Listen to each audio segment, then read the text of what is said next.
प्रश्न इस प्रकार है कि मैंने विकास दिव्य कृति सर को कहते हुए सुना था कि उनका कहना था कि आप आईएएस की परीक्षा में बैठे पूरी तैयारी के साथ, आप आईएएस लगे या ना लगे, ये मतलब। हाँ अनीशा बोलो, बहुत शाबाश। हाँ, आप अच्छे इंसान जरूर बन जाओगे, मैं इस बात से सहमत हूँ। पर मेरा प्रश्न यह है कि हमारा परिवार और समाज इन सभी की सफलता हमारे सिलेक्शन में ही देखता है। आप अच्छे इंसान हो या नहीं यह नहीं देखता, आप आईएएस, आईपीएस, आरजीएस यही देखता है। ऐसा क्यों मैम?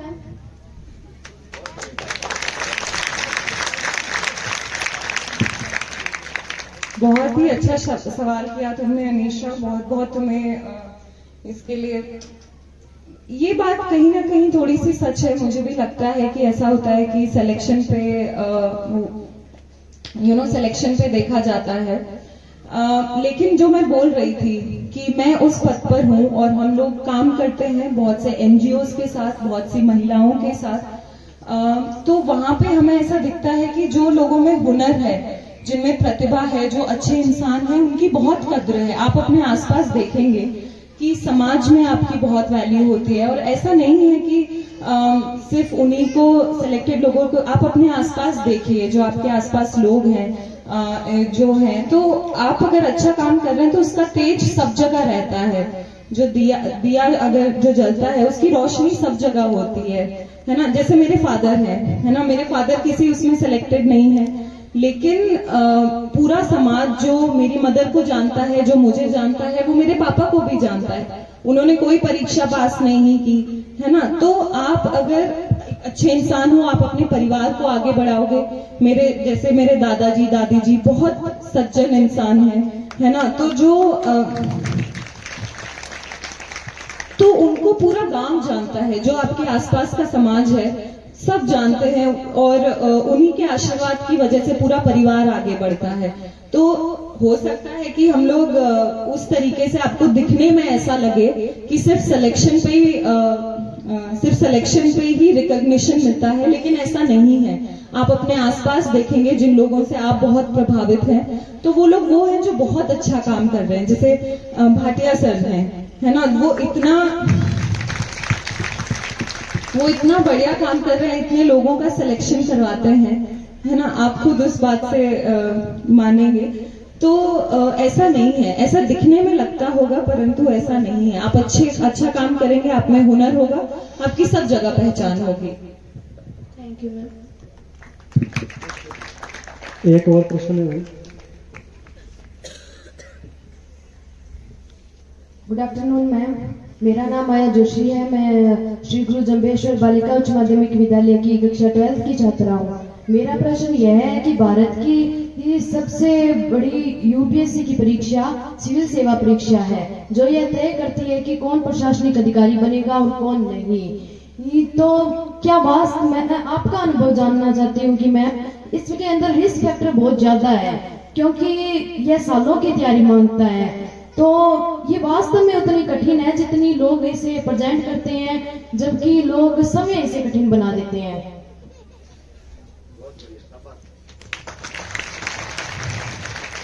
पहले तो मैं बहुत ही खुश हूँ कि कितने कॉन्फिडेंस से, कितनी बोल्डनेस से हमारी लड़कियां यहाँ पे खड़ी होके क्वेश्चन पूछ रही है। तो lot of congratulations to you. देखिए, कोई भी जो परीक्षा होती है वो कठिन बनती है कंपटीशन से, जो लोग तैयारी कर रहे हैं उससे, क्योंकि इस एग्जाम की कोई कट ऑफ नहीं है। ऐसा नहीं है कि आपको 99% मार्क्स लाने हैं। ये एक कॉम्पिटिटिव परीक्षा है और इसके लिए हर फील्ड के लोग बैठते हैं, तो ये कठिन है ना, लेकिन ये असंभव नहीं है। जितनी डिफिकल्टी हमें बाहर से दिखती है, आप जैसे जैसे इस परीक्षा में आगे बढ़ेंगे आपको लगेगा कि ये उतनी कठिन नहीं है ना। इसमें अगर आप निरंतर मेहनत करते रहेंगे तो 1 साल का इसके अंदर प्रयास काफी है, 1 साल का प्रयास। लेकिन ये परीक्षा को कठिन इसलिए बन जाती है ये, क्योंकि इसमें डायरेक्शन की कमी होती है। हमें समझ ही नहीं आता कि क्या तैयारी करें, कहाँ से तैयारी करें, कहाँ से शुरू करें। जब मैंने भी शुरू किया था तो मुझे ऐसा लगता था कि कुछ भी पूछा जा सकता है, ये तो तैयारी की नहीं जा सकती, लेकिन जैसे जैसे आप इसमें आगे बढ़ते हो वैसे वैसे आपको रियलाइज होता है कि एक कोर्स है, एक सिलेबस है, उसकी तरफ आप आगे बढ़ते हो तो कठिन है। और कोई भी बड़ी चीज, कोई भी इम्पोर्टेंट चीज कठिन होती है, लेकिन असंभव बिल्कुल नहीं है। अगर होती तो मैं आज शायद यहाँ पर नहीं होती। जैसा मैंने बोला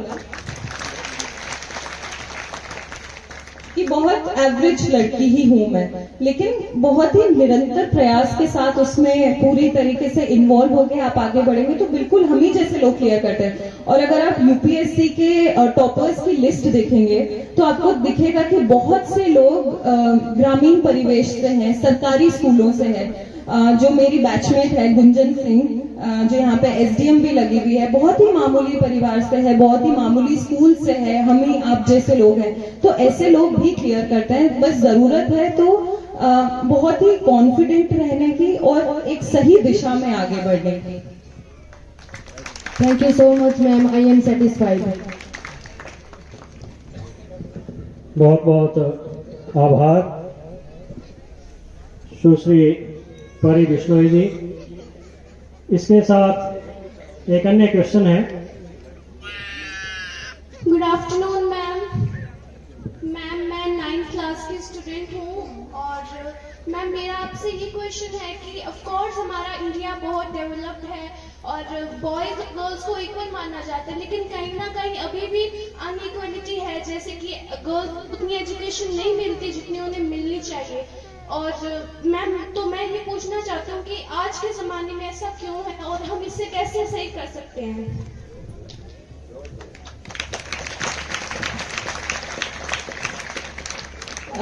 आज के ज़माने में भी ऐसा है क्योंकि इसके हिस्टोरिकल रीजंस हैं, है ना। जिस तरीके से हमारे समाज जैसा रहा है उसकी वजह से ऐसा है, लेकिन चीजें बदल रही हैं। हमारे जो सरकार है उसकी बहुत सी ऐसी स्कीमें हैं जिसकी वजह से हम अब तरक्की की तरफ बढ़ रहे हैं, है ना। मैं इसी मौके पर मैं आप सबको भी बोलना चाहूंगी कि हमारे 2-3 आप सबके पास स्मार्टफोन्स होंगे, किसी के पास लैपटॉप भी होगा, तो मैं आप सबसे आग्रह करूंगी कि आप मानव संसाधन मंत्रालय, जो ह्यूमन रिसोर्स की मिनिस्ट्री है, महिला एवं बाल विकास मंत्रालय है ना, ministry of women and child, education, आप इन सब की वेबसाइट पर जाइए। वहां पे बहुत सी लड़कियों के लिए स्कॉलरशिप है। आप लोग 12वीं क्लास में हैं अभी, है ना। 12वीं क्लास करियर का सबसे इम्पोर्टेंट क्लास होता है।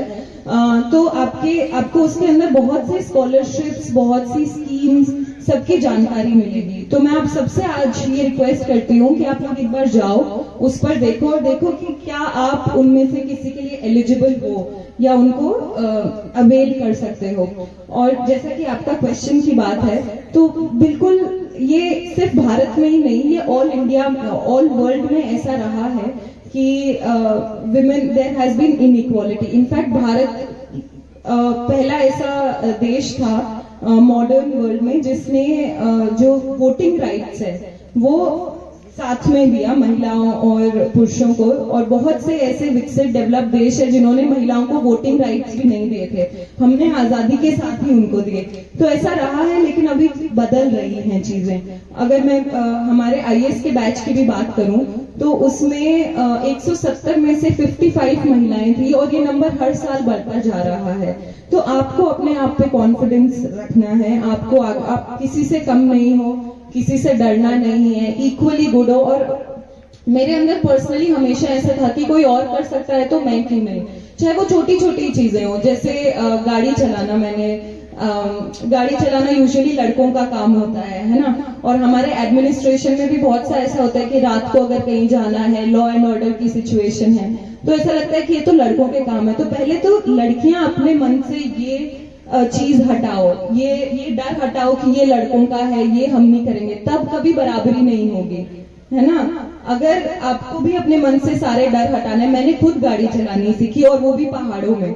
अगर लड़के चला सकते हैं तो मैं भी चला सकती हूँ। वहां पे डिजास्टर, वहां पे लैंडस्लाइड्स आ जाते हैं तो मैं वहां पे खुद जाती हूँ। तो अपने मन में आप ये सोचो कि आप किसी से कम नहीं हो और दुनिया अपने आप बदल जाएंगी। आई होप मैम कि कल मैं भी आपकी जगह इस तरह से खड़ी होकर और माइक में बोल पाऊँ। आप तो आज भी बहुत अच्छा बोल रही हो। All the very best.